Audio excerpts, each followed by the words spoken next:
Assalamualaikum dan salam sejahtera. Okey, hari ini cikgu akan sambung pembelajaran kita dalam bab 10 Sabah dan Sarawak. Okey, ini bahagian kedua. Minggu lepas kita dah belajar yang satu bahagian. Hari ini kita sambung lagi untuk bahagian kedua. Okey, untuk yang pembelajaran kita hari ini, kita tengok sebelum ni kita dah belajar tajuk Sabah dan Sarawak dan Alam Melayu, kemunculan pemerintahan tempatan, kegiatan ekonomi. Dan yang kita belum belajar ialah keunikan masyarakat Bumiputera. Okey, untuk hari ini kita akan sambung untuk keunikan masyarakat Bumiputera.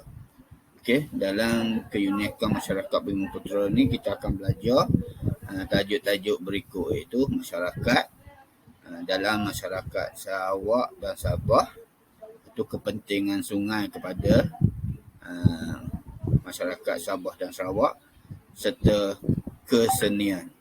Okey, banyak kesenian Sabah, rakyat Sabah dan Sarawak. Okey, kita pergi kepada masyarakat, masyarakat Bumiputera di Sarawak. Okey, di Sarawak terdapat banyak jenis suku kaum. Contoh seperti suku kaum Iban yang berasal daripada Sungai Kapuas, mula berhijrah dan menetap di kawasan hulu Sungai Batan Lupar.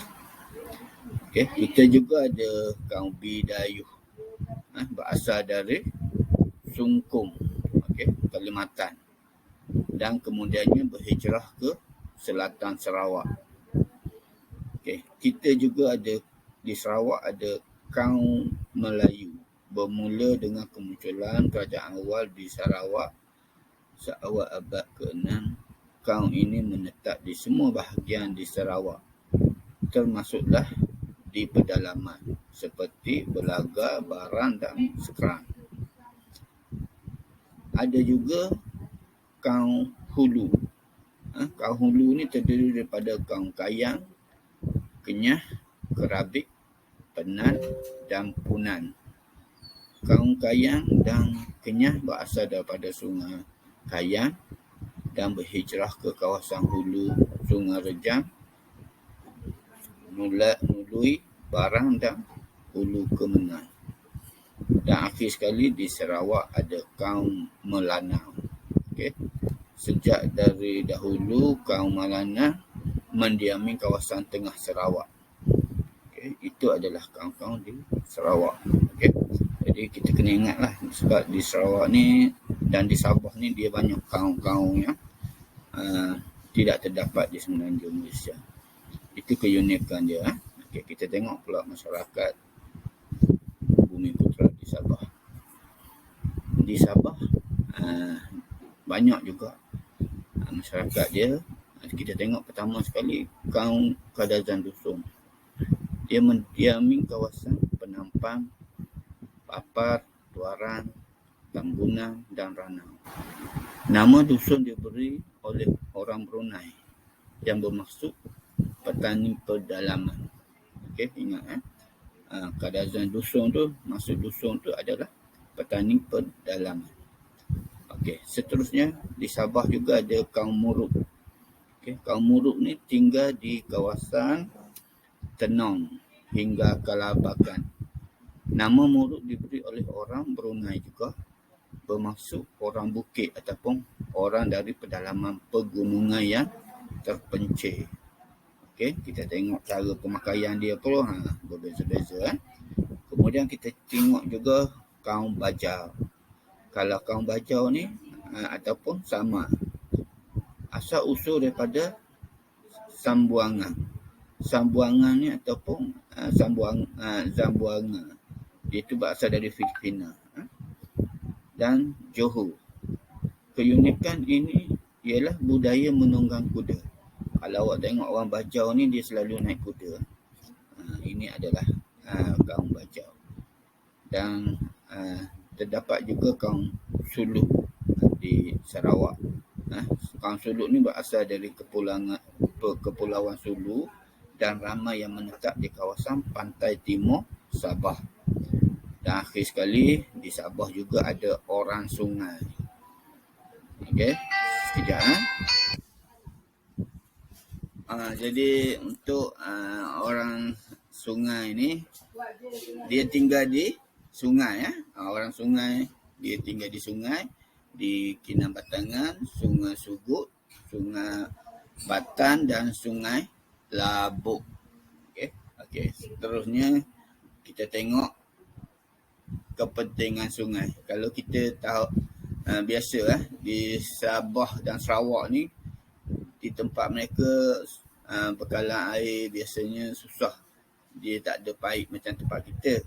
Okey. Jadi dia bergantung kepada air dari sungai. Okey, kegunaan sungai untuk kegunaan pertama sekali untuk kegunaan harian. Digunakan untuk sumber air minum, mandi dan membasuh pakaian serta pinggan mangkuk.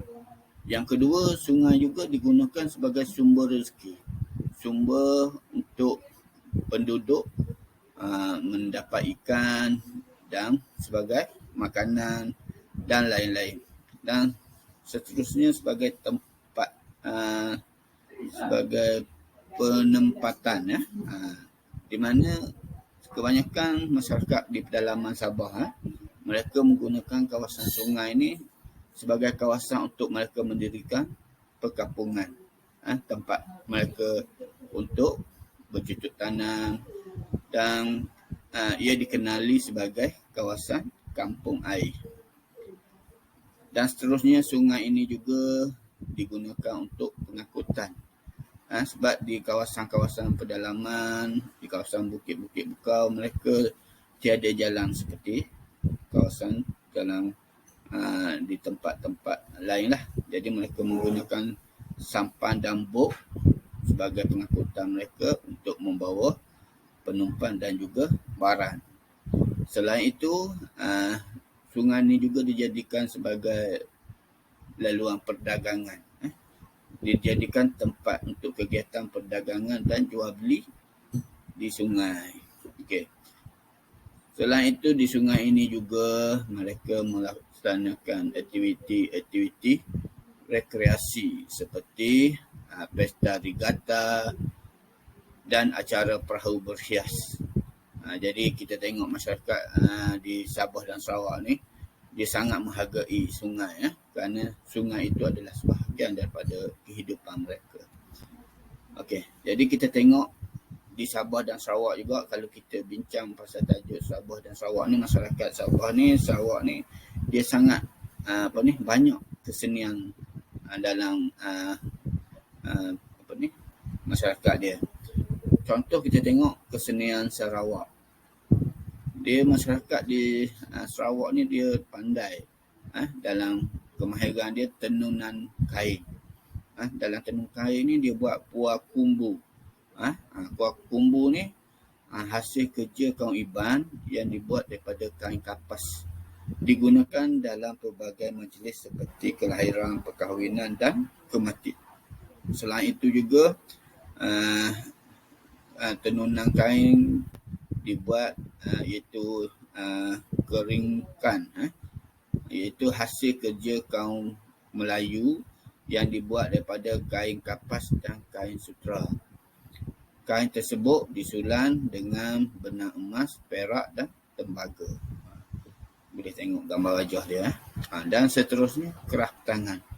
Kerah tangan ni macam-macam kerah tangan dihasilkan. Kita tengok seperti dalam rajah ini, sentuk duduk dihasilkan oleh kaum Iban untuk membawa benih padi. Okey, kemudian sekejap ya.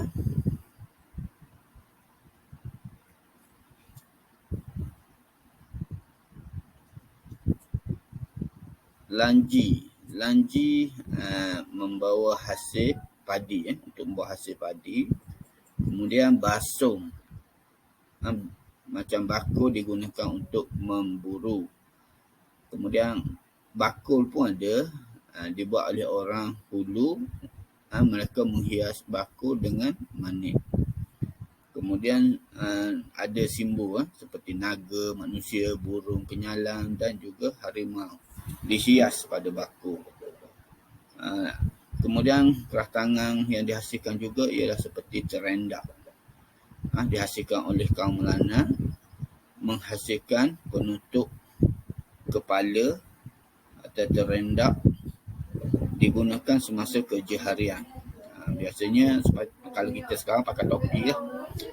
Dan seterusnya kita tengok kesenian dari segi pertukangan. Kita tengok pertama tiang loteng. Tiang loteng dihasilkan oleh orang Hulu yang melambangkan status masyarakat. Hanya mayat. Gulungan atas boleh diletak tinggi di atas tiang.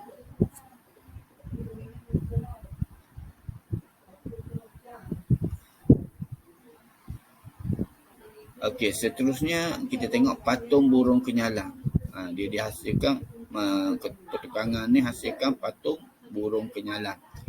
Itu lambang kepahlawanan kaum Iban. Digunakan sebagai pemberi semangat kepada pahlawan Iban menjadi penjaga rumah panjang daripada semangat jahat dan penyakit. Okey, seterusnya kita tengok kesenian masyarakat Sabah. Okey, pertama sekali masyarakat Sabah ni, okey, kita tengok tenunan kain. Masyarakat Sabah ni mereka menghasilkan inowal, iaitu dihasilkan oleh kaum Runggus dengan mengubah inowal dan menghasilkan selendang yang berwarna-warni. Tengok dalam gambar rajah, kalau kita pergi Sabah banyak benda ni dijual. Lepas tu dastar. Dastar ni kaum Iranu menghasilkan dastar yang biasa digunakan sebagai tanjak yang pakai atas kepala tu. Okey. Kemudian dari segi kerah tangan ada juga menghasilkan wakit, iaitu membawa barang yang besar, baku yang untuk bawa barang besar. Tanyen ni membawa hasil dan dari kebun dan barang hantaran perkahwinan. Lepas tu buah sebagai tempat menyimpan barang. Dia panggil buah. Baku tempat menyimpan barang. Duan ni tudung saji. Diperbuat daripada daun serdang oleh kaum Bajau ataupun Sama. Dan seterusnya ialah seni pertukangan di Sabah. Okey, kesenian di Sabah, kaum Bajau ataupun Sama masih mewarisi cara pembuatan barang besi seperti gut, badi dan pidak.